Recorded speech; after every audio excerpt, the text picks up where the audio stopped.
Good morning. It's February 12th, 2017.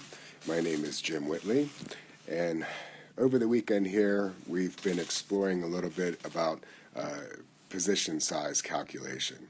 So, yesterday we got some of the math out of the way in a simple example.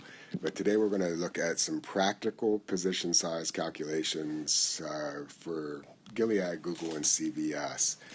As always, make sure you're trading your plan, okay?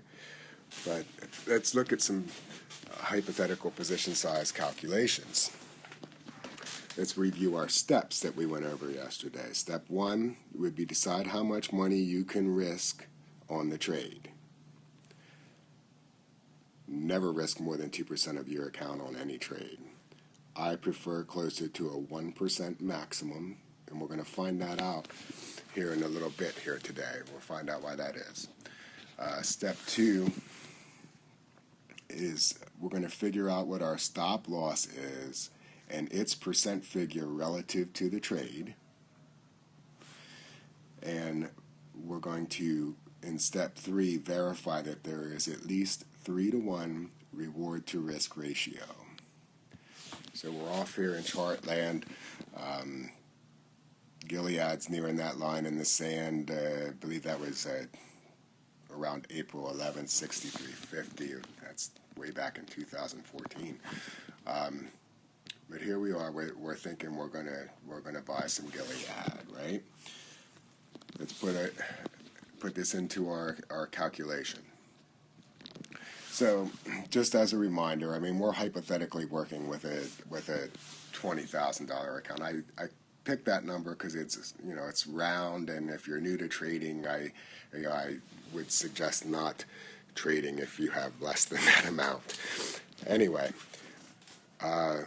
let's figure out our stop loss and its percent figure relative to the trade. So if we enter Gilead at 66 and we have a stop at 63, okay, we'll take that 63 stop, divide it by the 66 entry, minus 1, multiply that figure by 100, and we'll see that we can drop 4.55% before our stop gets hit. So let's verify, though. Can we get 13.65%? Okay, because that's our 4.55 times 3 for a 3-to-1 ratio, right? Can we get $75 out of Gilead here? Let's go back to the chart. I actually popped up a weekly, and we can see that figure is right here. Even if it just bounces up a little bit, we can hit that. Okay, so we have verified that's possible. So our position then, since this number is between 4 and 5, we're going to risk the 5. All right, so 1/5 of the account. If that number was, like, say, if your stop was 3% away, you could risk a maximum of a third of your account.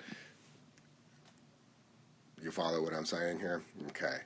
So 1/5 of the account maximum size would be $4,000 on this 20K. That would be 66 shares for $39.60.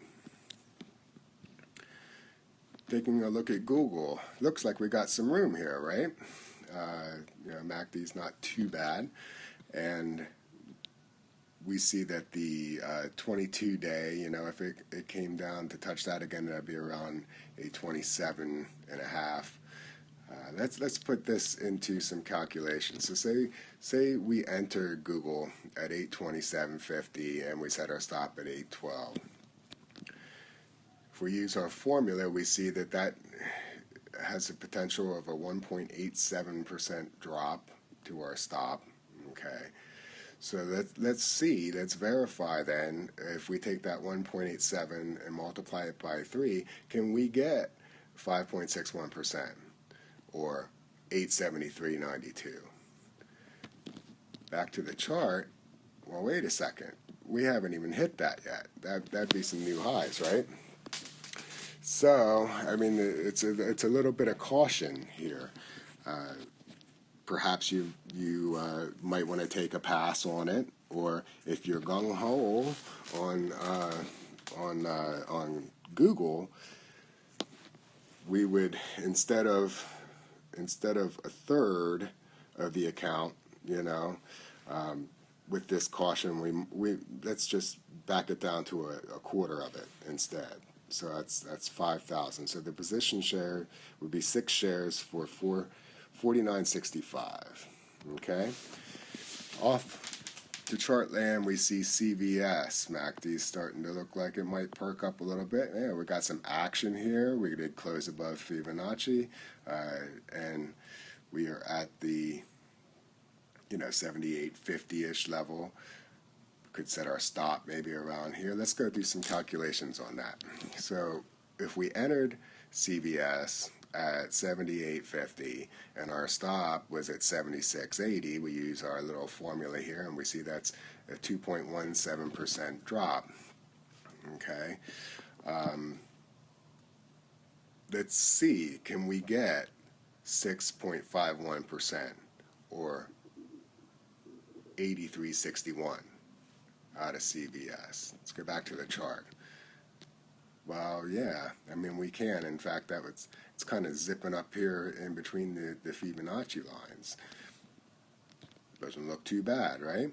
So this number here is between the 2 and the 3, so we will opt to go to the 3.